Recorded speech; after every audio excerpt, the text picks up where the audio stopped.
Now listen carefully and answer questions 1 to 5. Jack has got lost on his way to Margaret's party. He is phoning her for directions.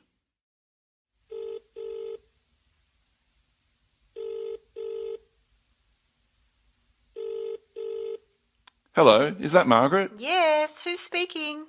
Margaret, it's Jack. I think I'm lost. I can't see a signpost and... Jack, so where are you now? Well, I'm a bit confused about the directions, but I'm at a T-junction. What can you see around you? I can see a pub on the corner. Can you see the name of the pub? Wait a minute, let me see. It's hard to see in the dark. Yes, I can read it now. It's called the Lion's... Head. Oh, the Lion's Head. Okay, well then you're not too far away. Go straight ahead through the traffic lights to the next T-junction. Sorry, I didn't hear you. What did you say? I said just go through to the next T-junction. Okay. Now what? Well, there's a park in front of you and a large 2-story building on the corner. Yes, I can see them. Okay, so now turn left. Hang on, you're coming up the street, so you'll have to turn right. Okay, got it. What's the name of your street? It's Wesley Street, Wesley, number 70. We're the 5th house on the left. You should see a red letterbox and some bushes in front of the house. Okay, 5th house, number 70. I should be there soon. Am I late for the party? It sounds like things are happening there. No, it's only just started. That's good. I should be there in the next 10 minutes. See you soon. Jack hangs up and walks on.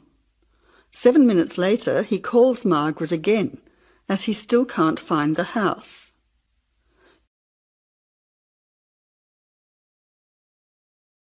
As you listen, answer questions 6 to 10.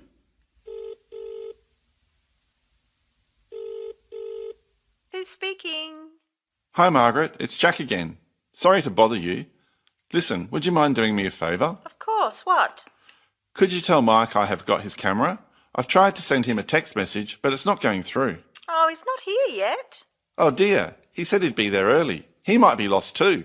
Okay, I'll call him. What's his number?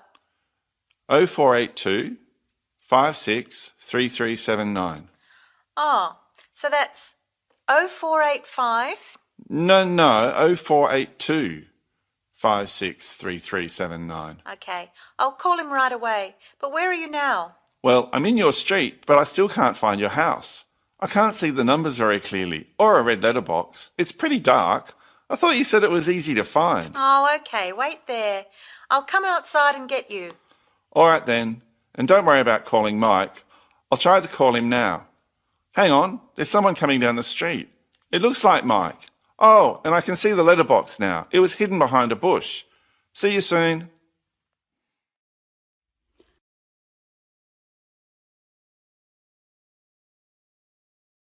As you listen to the talk, answer questions 11 to 20.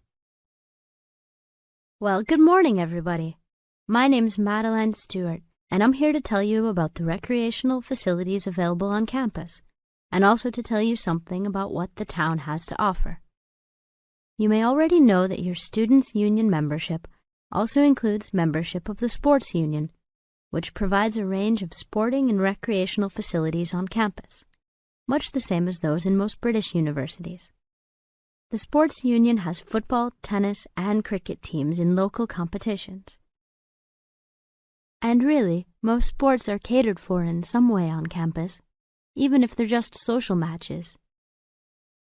In the building itself, there are fitness classes and a full gym, including weights.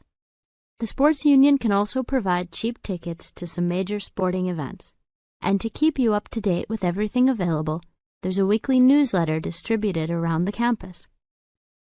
You should check this to find out the names and phone numbers of the contact people for each sport or activity you're interested in.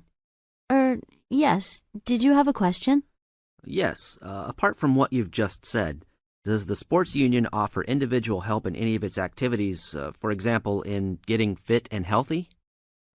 Yes, we do. The Sports Union has a fitness assessment clinic every Friday, staffed by the resident sports trainer, who can provide advice on the best program for you and refer you to various charts. I'm sure you all realize that for any medical assessment or health problem, you should go to the University Medical Service. The sports trainer can also advise you on a suitable training program using the weights. And now on to Ashbury. For a town of its size, Ashbury has some unusually good leisure and sporting facilities, most of which are near the center of town and easily reached by bus from this campus. There's a new, well, almost new, Olympic-sized swimming pool. That's not quite in the central town area, but it's only a 5-minute walk from the bus stop. Above the pool, there's a high-tech fitness center that any of you more serious fitness lovers would need to check out. Then, in the center of town, there's a sporting complex called the Anderson Center, which contains squash courts and facilities for a number of other indoor sports, such as basketball. And just around the corner from the Anderson Center, in the main street there, is an indoor bowling alley. All of these facilities are listed in the weekly newsletter, so I encourage you all to look through it and... Listen carefully and answer questions 21 to 25. So, you're nearly ready to submit your article to an academic journal, are you? Yes, I think so. I just wanted to go over all the things I need to do before I submit it. And then I wanted to go over the submission process with you. Great. So, firstly, you need to write an abstract. Make sure it's short and concise. Of course. I forgot all about that. And what about key words? Yes, a lot of students overlook this part and just jot down whatever comes to mind. But take some time to make a list of keywords that are accurate and relevant. Okay. Another thing. Could you have a look at my article before I submit it? Absolutely. Actually, at least 2 senior staff members should always read through a final draft before submission. Do you mind if I give it to Professor Johnson to have a look at as well? Not at all. I'd be glad to have the feedback. Do you know which journal you want to submit to yet? Not yet. I have a short list of about 3 that I'm interested in. Make that decision soon, because you'll need to adjust your article so that it matches the style guide of the journal you are submitting to. I bet that can take a while. Yes, but after that you are just about ready to submit. One more thing, you'll have to sign the copyright form, just confirming that it's your own work, and then you're good to go.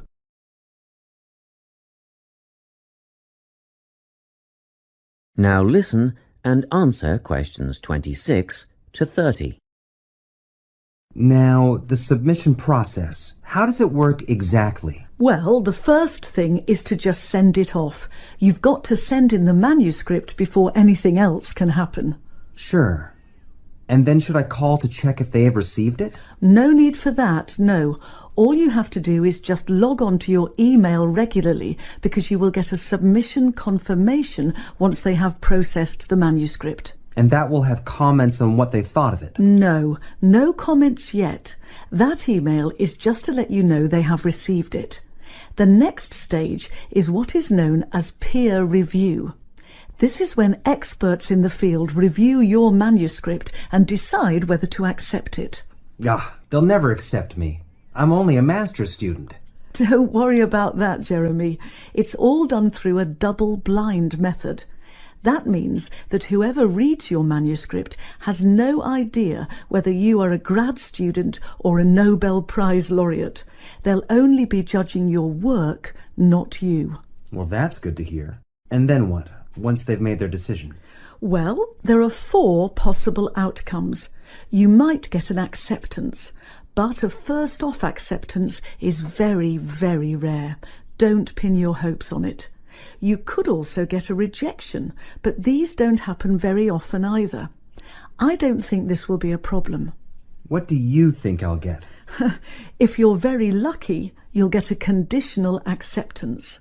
This means that they've accepted the article and it will be published, but you need to tweak a few things first. A sentence here, a heading there, nothing major. That sounds good. But to be honest, you will probably end up with a revise and resubmit. This means they are definitely interested, but you will need to rework the paper before it's accepted. The necessary changes will be outlined by the reviewers. Okay, so I just fix the things that need changing and present it again? Yes, but include a cover letter that discusses the changes you have made. The same goes for a conditional acceptance, actually. It helps the reviewers see that you've taken their criticism seriously.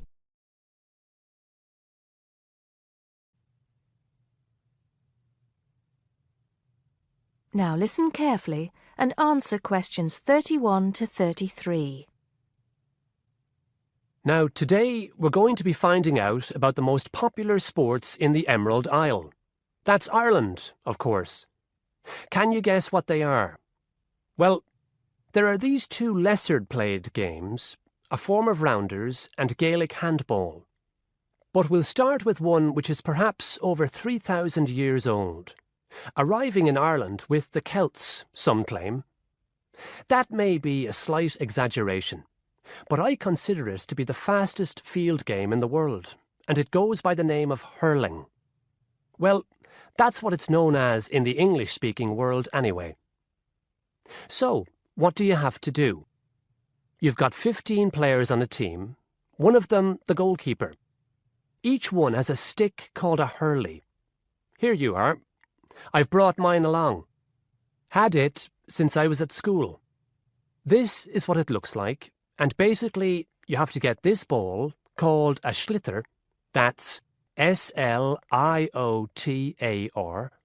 so it's not spelt the way it's pronounced. You hit it into the net for 3 points, or you can hit it over the net for 1 point. The goal looks like the letter H, with the net under the crossbar. The goalie has a bigger stick than the others to help keep the ball out. You can also catch the sliotar and run with it for 4 steps maximum, or bounce it on your stick. Is that clear to you all? I'll be showing you a video a bit later, so you can see what a game actually looks like. You might like to think of it as a mixture of lacrosse, hockey, and baseball. Oh, and it's played by women too, but it goes by the name of camogie in that case.